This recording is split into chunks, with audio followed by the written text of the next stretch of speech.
Hello, and welcome to the Empowerography Podcast. This is a platform created for women's voices to be heard and a place to share their stories, journeys, and successes with the world for the purpose of helping other women who might be on similar journeys. We are empowering women one episode at a time. I'm your host, Brad Walsh, so kick back, grab one of your favorite beverages, and enjoy the stories.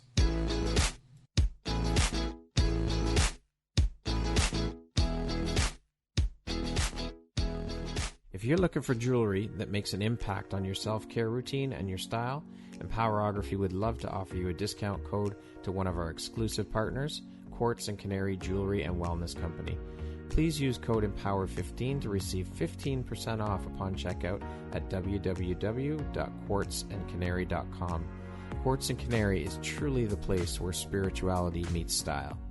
Hello there, Brad Walsh here, your host of the Empowerography Podcast. Today, my guest is Milli Fox. She is a mindset coach based in Toronto. How are you doing today, Milli? I'm doing great. Thanks, Brad. How are you? I'm doing wonderful. Your morning's going okay so far? Smooth sailing so far. Excellent. We like smooth sailing. The sun's not shining, but that's okay. It's not too bad outside, so... Yeah, it's quite nice, actually. I like this weather. Yeah, the weather's been fairly nice over the past few days. It's been great. Yeah, it's a little cooler today, so I'm enjoying wearing like a long sleeve shirt. Well, I just want to say thank you very much for agreeing to be part of my community, my movement, by agreeing to be on the podcast. It's wonderful to have you here today. Yeah, it's totally my pleasure. Thanks for inviting me. So let's jump right in. You are a mindset coach who focuses your business on helping mompreneurs live their best lives. How long have you been working as a coach now? In different capacities for about almost a decade. Okay. We've got another guest with us right yes, now, I hear that. That's okay. That's my almost 4-month-old little girl, Goldie. She's got something to say about your business. She says, "My mom is cool." Yeah, that's it. What inspired or pushed you in your business in the direction of helping mompreneurs? Why did you decide to go that route? Well, I personally am mom entrepreneur myself. And so I relate most with, the new mom who feels like they just need a little bit more fulfillment in their life and wants to go for their goals and really like create the life of their dreams. Right. What would you say is the most rewarding part of your business or career and helping women? Oh, absolutely. The response that I get from the women that I work with and my audience in general. Okay. Can you speak a bit about your approach and your methods you use when helping a client when they come on board? Well, the biggest thing that I focus on is self-worth and self-love. Mm-hmm. So in terms of mindset, I just truly believe that if we start with that foundation of self-worth, that everything else can be built in a more solid way from there, and that we can attract much more of what we want into our lives because we feel worthy of receiving it. Right. Yeah, I think everything from the get-go starts with self-worth and self-love. That's the basis for absolutely everything in life. And I mean, if we as parents, start by teaching our kids from a very young age and get them to that place and get them to that mindset, it just becomes ingrained in them, and then they know it. They know nothing different. Yeah, that's so important. Honestly, I think it would just solve so many of the world's problems if so many more of us were grounded in that love. But then that also touches on a whole other issue to do with parenting, and oh yeah, that's a very deep rabbit hole we could go down. Oh yeah, it starts somewhere, right? Absolutely. Yeah, absolutely. It's just incredible. I think it's absolutely integral that we start with our children with ingraining these values into them, for sure. We absolutely have to, but you know what? We can only really model what we know, right? Right. So very true. we can't really just put all of the focus on teaching our children. We have to live it. Yes. Because that's where children learn the most. They're little sponges, That's and right. you might not even notice the subtlest little things that you do. Yeah, You may say one thing and do something that doesn't send the same message. So absolutely. that's why I'm more interested in helping women with their self-love than, I took psychology. I have a degree in psychology, and I was Mm-hmm. always interested in developmental psychology. Mm-hmm. It's so fascinating, but still, my passions lie with women, because Yeah, mothers really do have such an impact. for sure. So Absolutely. I mean, it's funny, I don't think that a lot of people as adults give kids the credit they're due. They're a mhm, lot smarter than what we think they are. They pay attention a hell of a lot more than we think they do. And like you mhm, said, they're like little sponges. They absorb everything, and they're so impressionable at that young mhm, age. That is mhm, the time you use to nurture and mold and instill these values in our mhm. children. Exactly. So that's the most important thing, is that we all just focus on, you know, increasing our self-love. Like Michael Jackson says, like, start in the mirror. Yeah, I'm working on the woman in the mirror. yeah, that's it. Now, of course, every coach has a different approach to working with clients. Can you walk us through your process from the time a client contacts you to actually onboarding them with you and working with you? Sure, yeah. So it would depend if they're coming into one of my courses or programs, or if they're working with me one-on-one. Okay. But I would say that usually I just like to get to know the client and her life and her sort of dreams and setbacks. Mm-hmm. And honestly, if it's a one-on-one situation, there's a lot of intuitive coaching that I use, Okay. and it's not like I'm taking each client through the same set program or steps, because each person is so individual. So Yes.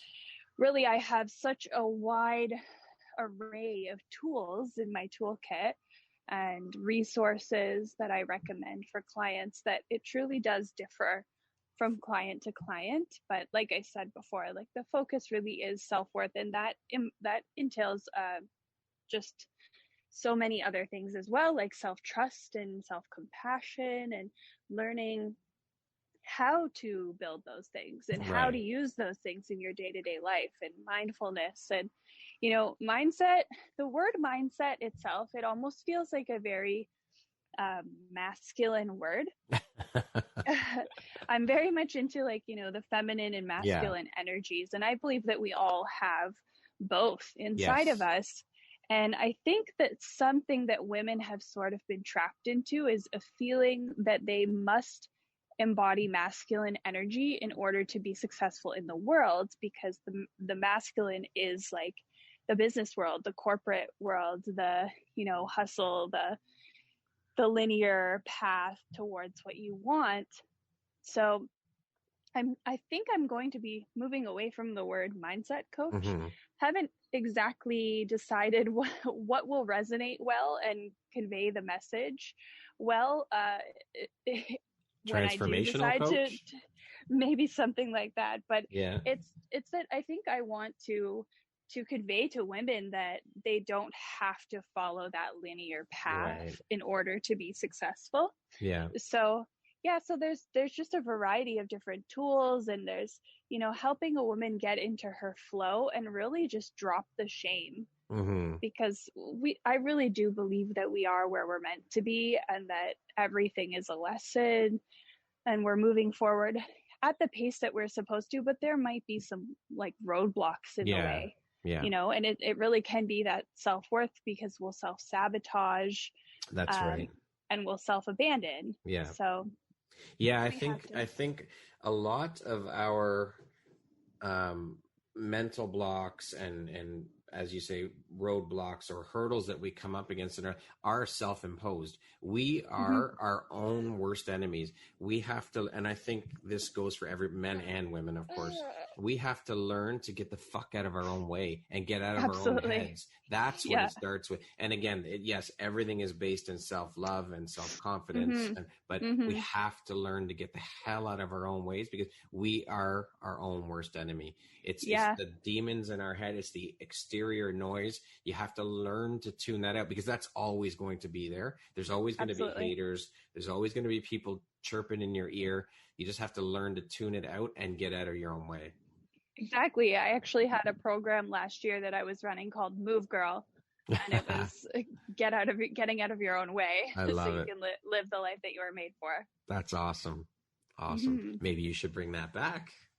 Yeah, it was a pretty good title, I think. Yeah, I love it. It's very, very to the point and catchy, and I love it. Thank you. Now, in addition to being a coach, you're also an author and an in-demand conference speaker, correct? Yes. So you co-authored a best-selling book called The Self-Love Club. When was the book released? That was out on June 1st. This year? Days. Yes. Yes, just June 1st, 3 days before my daughter was born. Oh, wow. Well, congratulations on both. Yeah, thank you. Can you tell us a bit about the book, a brief overview?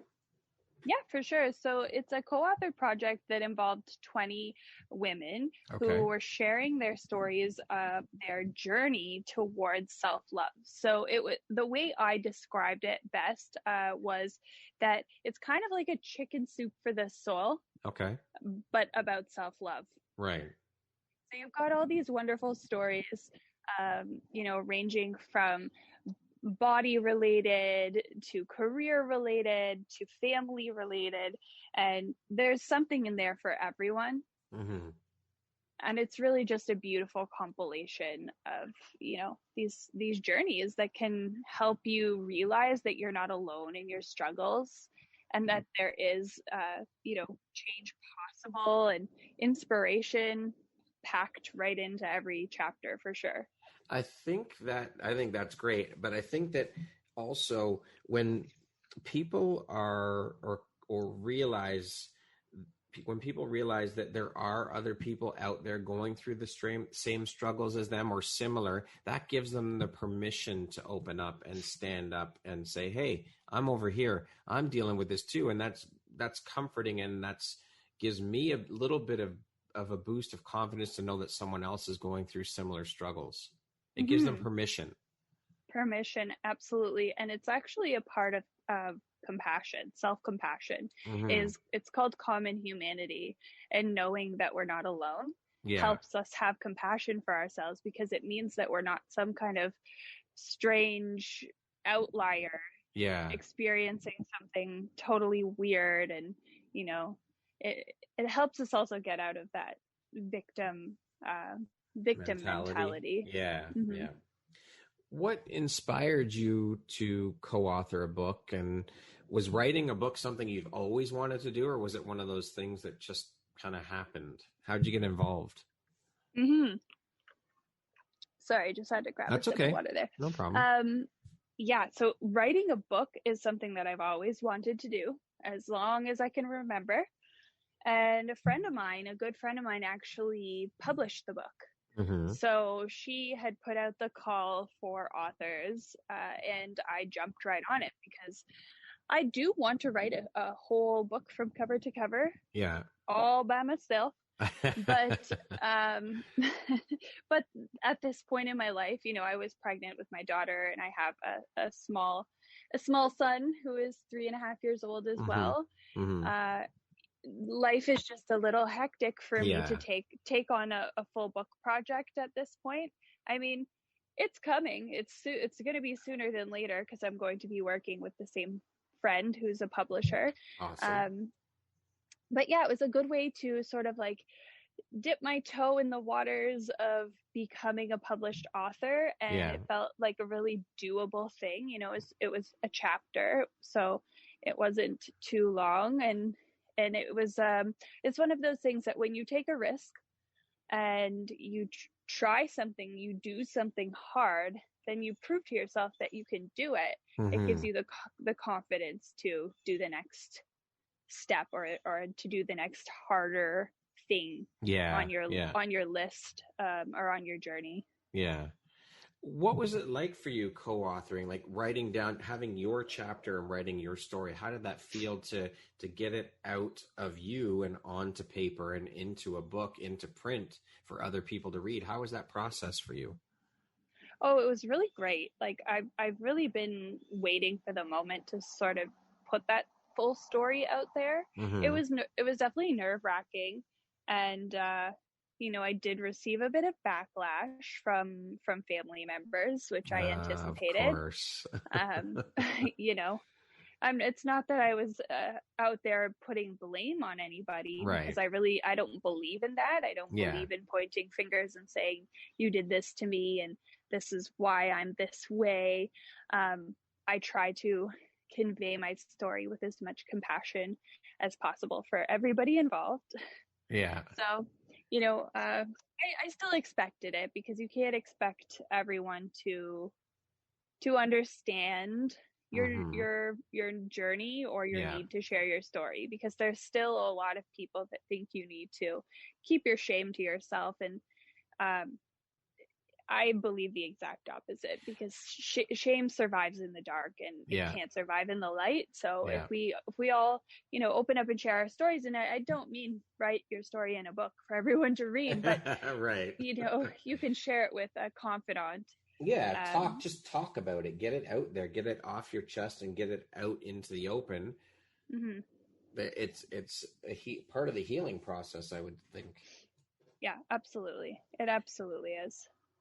Now, as you have stated before, and I've seen from your social media accounts and whatnot, you're a huge self-love, self-worth, self-care advocate. And I mean, the book obviously speaks to that as well.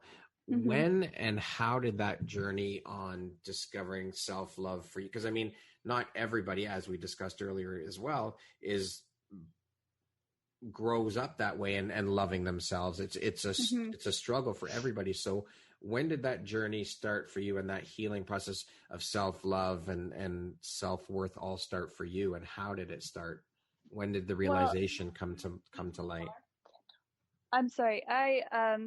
I would say it started from the time that I was a child, for sure, Mm-hmm. because I unfortunately had a traumatic childhood, and I grew up with a mother that had mental health issues, a variety of mental health issues and addiction. Mm-hmm. And there was just a lot going on there. It's Yeah. not the best situation, that's for sure. But I do believe everything happens for a reason. And the sort of response I had to all of that was to become a perfectionist and an overachiever. So I put all of my energy into school, 95% average, and every club you can imagine, and choirs and swim team and part-time job, and like just so overloaded myself and tried to get the love and validation that I was missing from outside sources, which obviously never fills the void, right? Right. And then logically, I kind of thought, like, I don't have self-worth issues. I don't have self-love issues.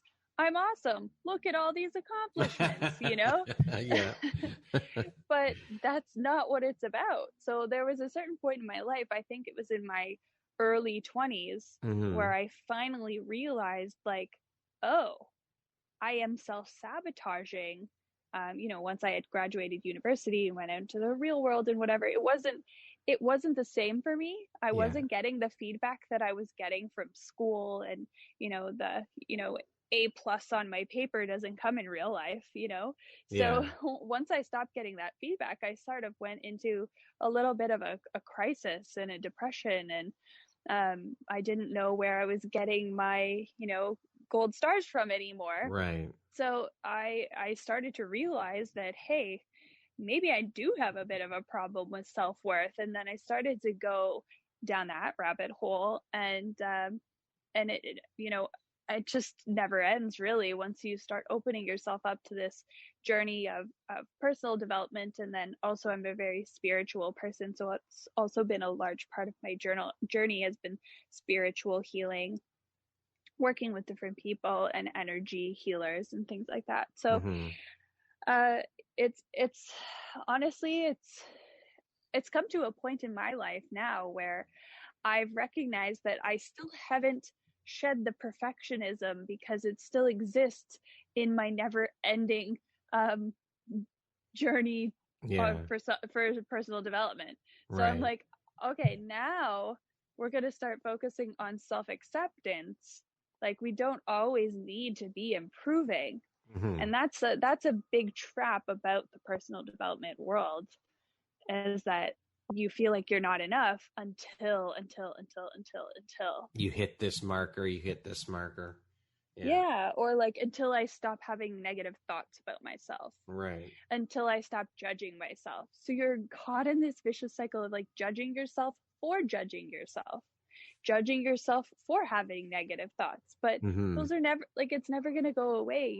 You're human, so it's just a matter of getting to that point where you realize that self-worth is not something, a goal to attain. It's Right. something it's just a part of your life. Yeah. Now, in the media, I don't know, I think in the last little while, self-love, women's empowerment, body positivity, it seems to be more and more trendy, or more trending, more and more popular. Do you Mm-hmm. think, I mean, buzzwords, do you think the media has had a hand in changing the narrative around these terms and these movements to almost like it's trendy, or it's cool to be using these terms? Yeah. Or what are your thoughts on all that? I do think that there definitely are companies that are jumping on the bandwagon in order to sell their products. Mm-hmm. Um, but the byproduct of it is not negative, I would Right. say, Mm-hmm. in many ways. Like, I mean, representation is really important. So we're getting a lot more of that.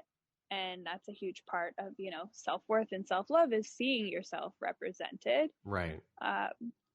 So that's a big deal. And then I think it's changing diet culture and sort of like exercise obsession and addiction as well. I mean, Mm-hmm. it's gonna take a while for that to truly change, but I still notice that. I was listening to an audiobook last night, which was a personal development book, and the way she was talking about her body and exercise and dieting and whatnot, I was like, ooh, there's still a lot of work to be done over here with self-worth and self-love.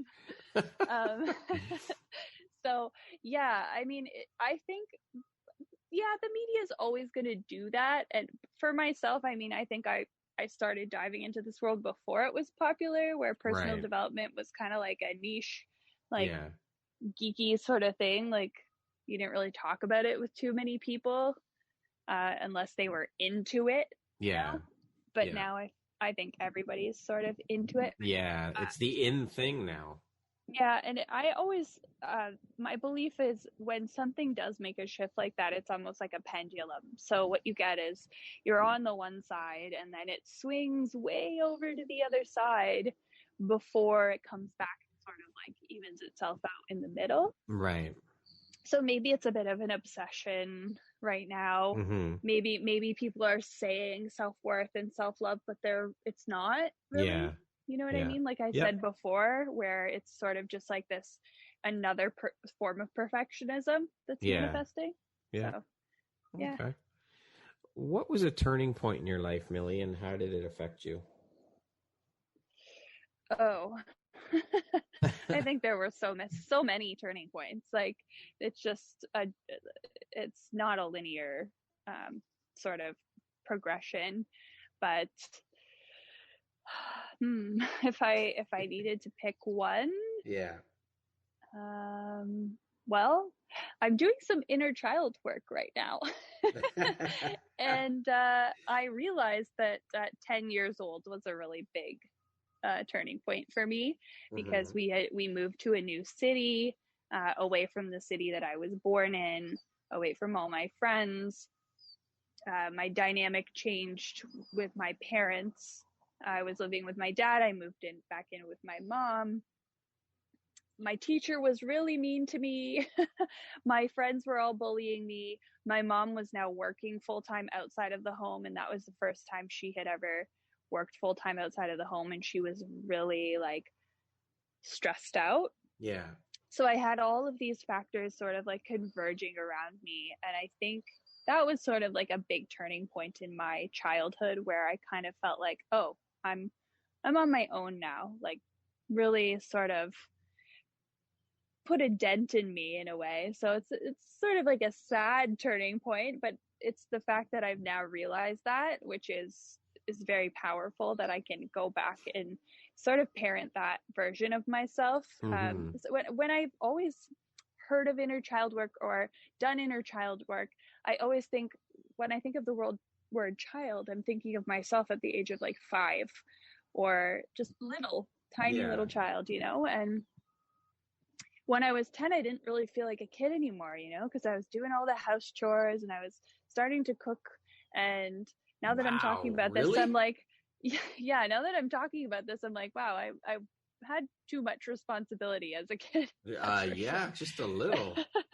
Yeah. So, that was definitely a turning point for me, and realizing it and like nurturing that little girl is also now a turning point for me. Self-realization is huge. Wow. What makes you feel inspired or like your best self? You know what? Dancing.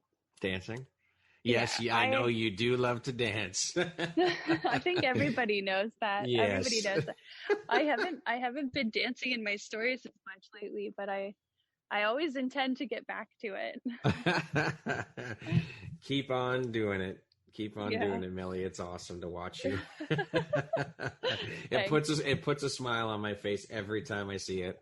I'm really glad. I get that response a lot. It's so funny. When I started doing that, it was just like a goofy thing. And then I got so many DMs about it that I was like, okay, let's make this a thing. Like, let's dance. Dance with Millie. Yeah. I love Daily dance party. That's it. What would you say is one of the best pieces of advice you've ever received?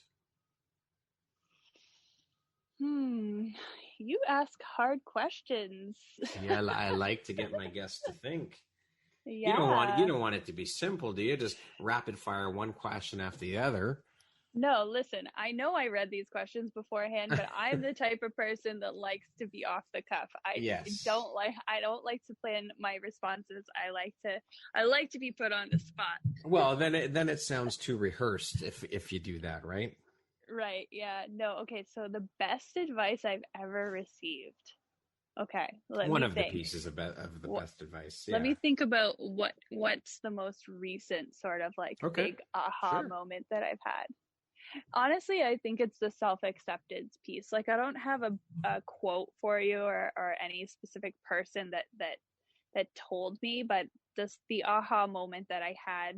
I'm reading a book called Radical Self-Acceptance by a woman named Tara Brach. She also writes another one called Radical Self-Compassion. Two great books. And she just talks about how the constant striving, even if it is that personal development, personal growth, also is damaging. So that's the message. That's the advice that I've received lately, whether you want to call it like a universal download or whatever, whoever it's from, is that you can't always be growing. Okay. I like it. Never heard that one before. I like it. I know, we're so growth obsessed right now. Yes, we are. Culture. Absolutely. You're right. Yeah, you got to rest sometimes. You just got to accept where you are, and that's the thing about gratitude too, right? Is that if we're in that energy of gratitude and we're grateful for and appreciative of what we already have, that makes us so much more open to receiving as well. Well, you have to take the time for yourself too, because you'll end up burning out if you're always focused on, I've got to grow, I've got to be better, and continually you're going to burn out, and you're going to be of no use to yourself first and foremost, but you'll be of no use to anybody else either. Oh yeah, it's totally exhausting. Yeah. All that self-monitoring. Yeah, keeping up with the Joneses, so to speak, right? Yeah. You gotta always be on, and no, you Yeah. don't always have to be switched on. You have to switch Right. off every once in a while for Yeah. your own mental health. Yeah. You can't have yourself under a microscope constantly. No. What do you think your unique skill set or superpower is that's helped you become successful? I think it's vulnerability, really. My ability to talk about the difficult things Mm-hmm. in a way that makes people open to hearing it, and not shying away from those topics, but then also keeping it fun sometimes and keeping it goofy and lighthearted. So I can do both. And before I kind of thought I had to be one or the other, but I am both. I'm goofy and also very serious and deep. Well, you need to have that other side of things. You got to be able to laugh. First of all, I think you got to be able to laugh at yourself. Second of Mm-hmm. all, you have to be able to laugh. I mean, if you're serious all the time, like, come on, there's more to life than reaching your goals, and you got to live and enjoy life too. Mm-hmm. Absolutely. Absolutely.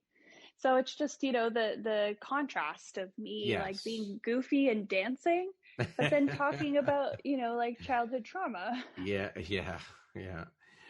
Who are your personal heroes, and why do you hold them in such high regard? So my two top heroes, I guess, as you're putting it, are Brene Brown Mm-hmm. and Marianne Williamson. Okay. So Brene Brown, most people know who she is. Mm-hmm. She's, the one who had the vulnerability TED Talk, Yeah. and her book, The Gifts of Imperfection, is just, I call it my Bible, because it has the most incredible advice. It's not too long of a book, but she has 10 guideposts for wholehearted living. And each of those guideposts could be like its own full career and field of study. Like, it's just incredible what she goes into.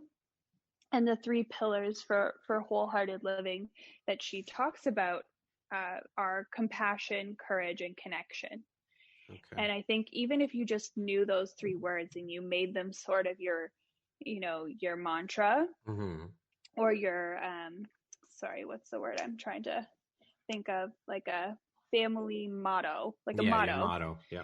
sort of, that if you focused on those 3 things, that you would make such a difference in your life. Like, how much connection do you have with the people closest to you? Are you being courageous? Are you showing up as who you are? Who you truly are. Who you truly are, exactly. And that's also the vulnerability piece. So courage and vulnerability, and then the compassion piece, compassion for yourself and compassion for others. Are you, living from that place of compassion rather than judgment? Yeah. And I just really, really resonate with her work. Mm-hmm. And then Marianne Williamson, she is the author of a book called Return to Love. Okay. Which was made popular, I think, in the 90s. Mm-hmm. She actually ran for president. Wow. Twice. I think she was in the running this year, but it's more, I think for her, it's more of a actual, like, just a spreading of her message. Yeah. More than anything, because Yeah. I don't think that too many people know who she is. Right. Have you ever heard of her? Nope, I have not. I've heard the name. The name sounds familiar, but I really no. Right. Okay. So Marianne Williamson teaches about a book called A Course in Miracles. Have you heard of that one? Yes. Okay. So A Course in Miracles was kind of like made well known by Marianne Williamson, in my opinion. I don't know if other people don't feel the same way, but that's how I feel. And her message is basically that only love is real, mm-hmm. and that we need to return to love, which is the name of her book. Okay. And that will, sort of change the dynamic of the world, and the opposite Balance it of all out, so to speak. Yeah, and that the opposite of love is not hate, it's fear. Yeah. Yes, I've heard that. I've heard that before. I've heard quite a few people say that, actually. Yeah, so those are her sort of main teachings. Okay. And I absolutely love the way she conveys the information from A Course in Miracles. It makes it really easy to understand and digest, because the course itself is written in really heavy sort of Christian language, Mm-hmm. which not everybody will maybe resonate, even though it's not a Christian text. That's just the way it's written.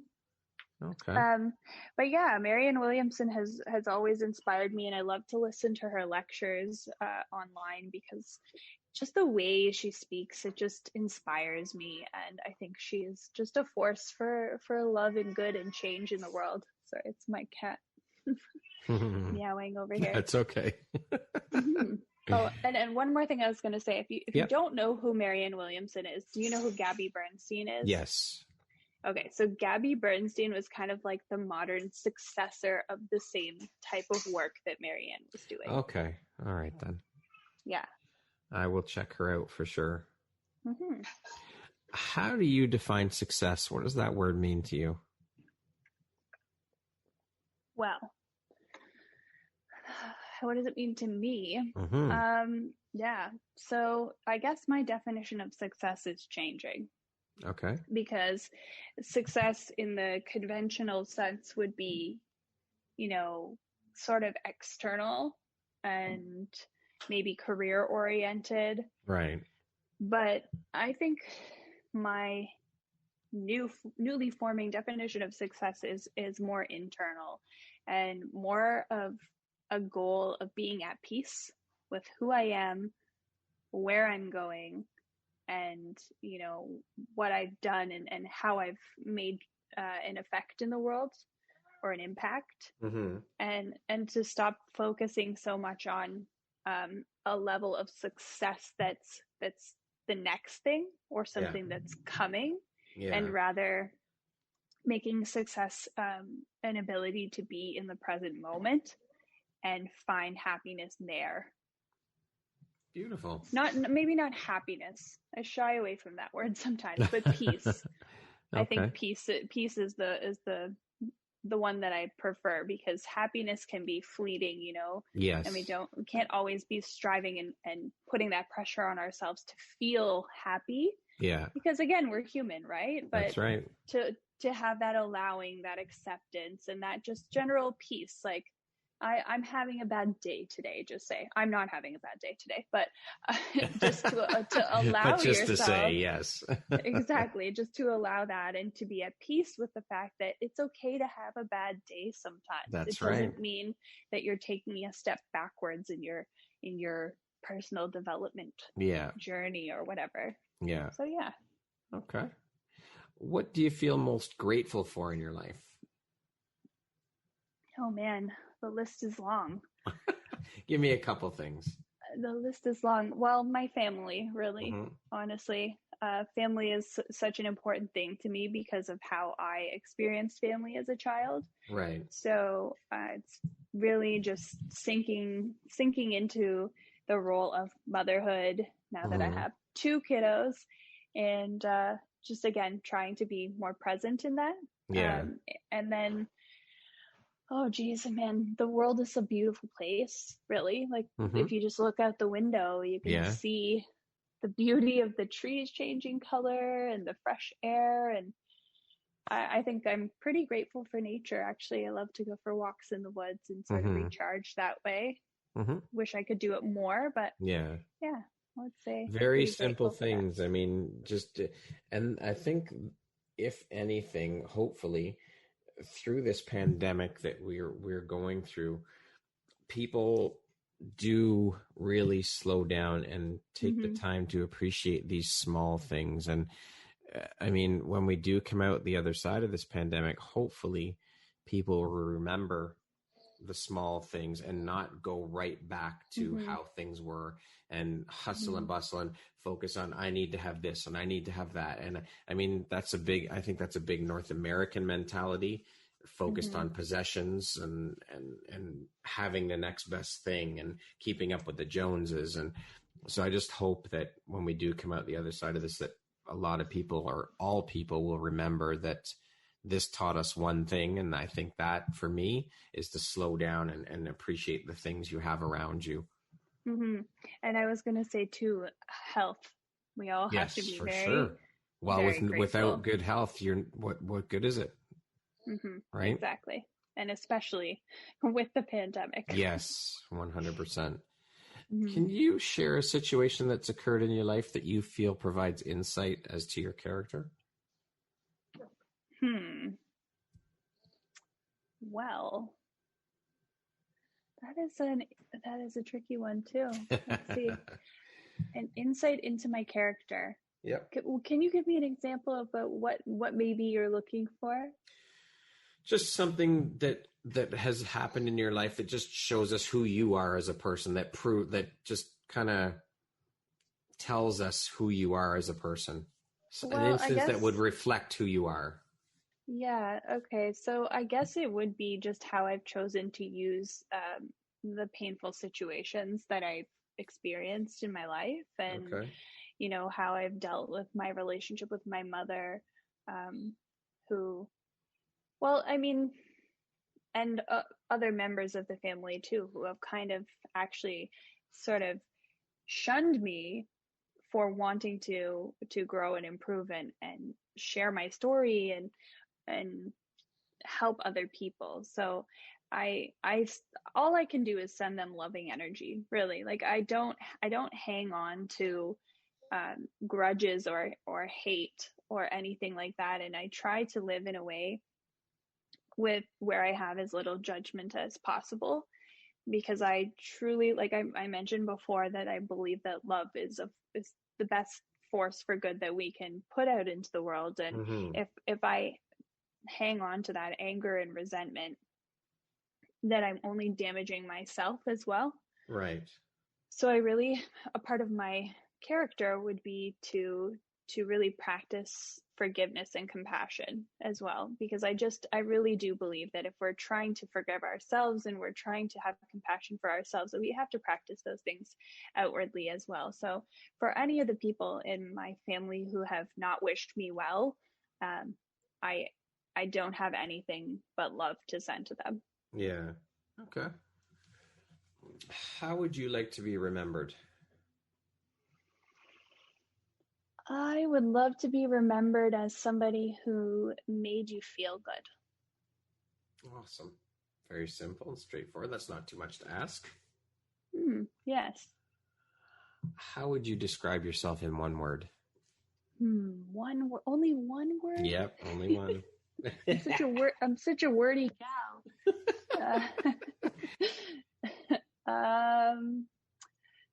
Passionate. Okay. What makes you smile?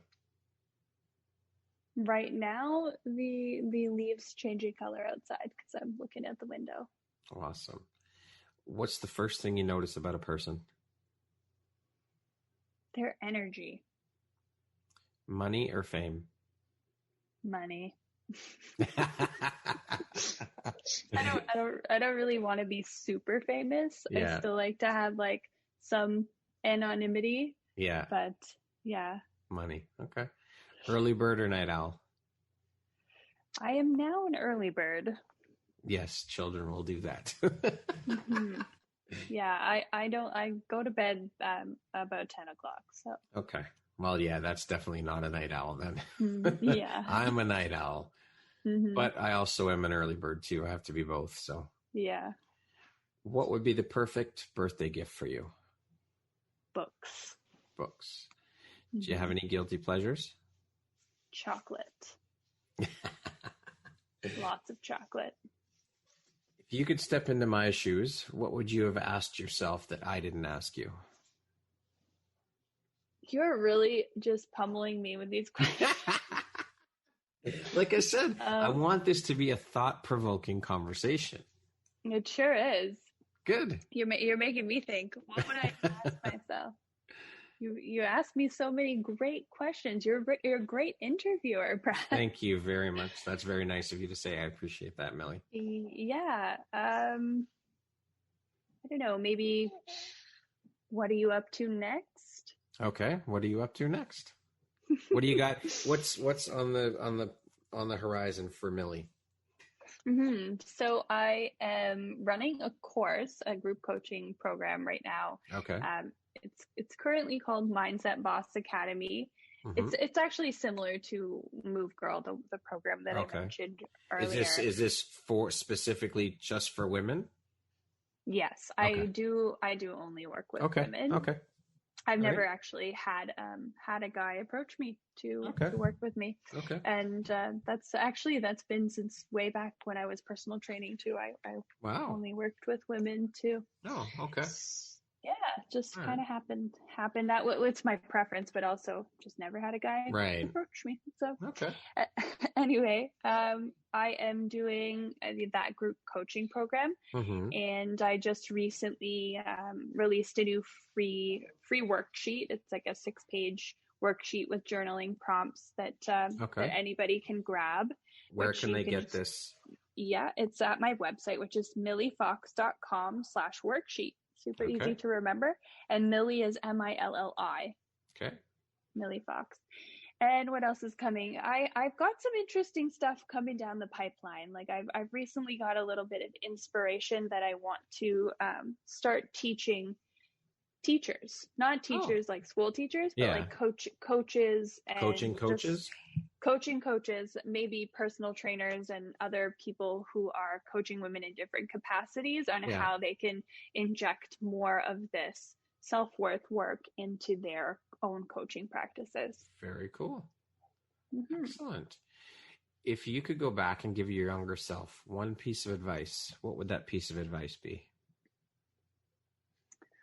You will always be loved. Awesome. What does the word empowerment mean to you? I love the word empowerment. Again, that's another one that's become sort of a buzzword, right? And it's always kind of like almost unfortunate when something becomes a buzzword because it's almost like it loses its power. That's what I was getting at with that question. Do you think that these words and these movements have lost their authenticity? Right? No, I mean, I don't think so, because I still love the word empower. Like I believe that I empower women to live their best lives. So I think the word empower is to give somebody their own power. And I don't know if that's a dictionary definition, but that's what I get from it. And the meaning that I take away from it is to allow someone to step into their own power. It's like I'm not helping you. I'm helping you help yourself. Giving you the tools to help yourself. Exactly. What is it? What is the saying? Teach a man to fish. You give a man a fish, he'll eat for a day. Yes. Teach a man to fish, he'll eat for a lifetime. That's right. Yeah, that's it. That's it. And lastly, Milli, if you were to deliver your last 30-second speech to the world, what do you think that last 30 seconds would sound like? And of course, it doesn't have to be exactly 30 seconds. It could be 10, it can be whatever. But what do you think it would sound like? I would just hammer home the point again that you are already wonderful and you are already created from a source of unconditional and beautiful love. You've just forgotten it, and you have maybe a gray mass, sort of covering over your shining light. Like I often say that you have a pilot light inside of you. We just need to spark it, So that is already there. You don't need to change. You don't need to fix yourself. You just need to start peeling back the layers of conditioning so that your true beauty can shine brightly, and you are already that person. You've just forgotten it. It's okay. It's okay, really. I just don't want anybody to think that they're not good enough right now. Yeah. It's just, we need a few more tools. We need a little bit more reinforcement. We need a cheerleader maybe in our lives, and maybe we need to be a better cheerleader for ourselves. But don't judge yourself for judging yourself. Don't judge yourself for having negative thoughts. Just keep moving forward and have so much compassion and grace for yourself, because you are wonderful already. I love it. You just got to remember that. Beautiful. I love it. Milli, thank you so much for taking the time to speak with me, speak with us, share your story and your journey, a bit of your story and journey with the audience, and just agreeing to be part of this community that I'm creating. I loved having you. Chatting with you has been amazing. You are a very unique woman, and just keep doing you, keep doing what you're doing, and keep us laughing with your dance videos. And it's been such a pleasure having you on the show. And I really, truly appreciate you being here and sharing your insights and your thoughts. It's been wonderful chatting with you.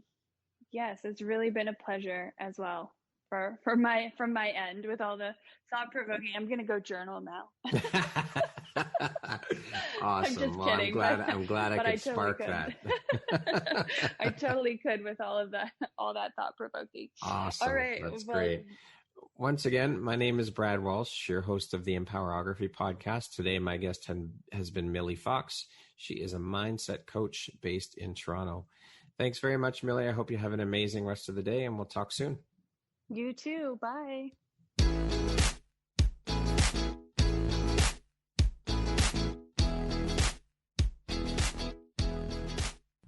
Thank you very much for listening to this podcast.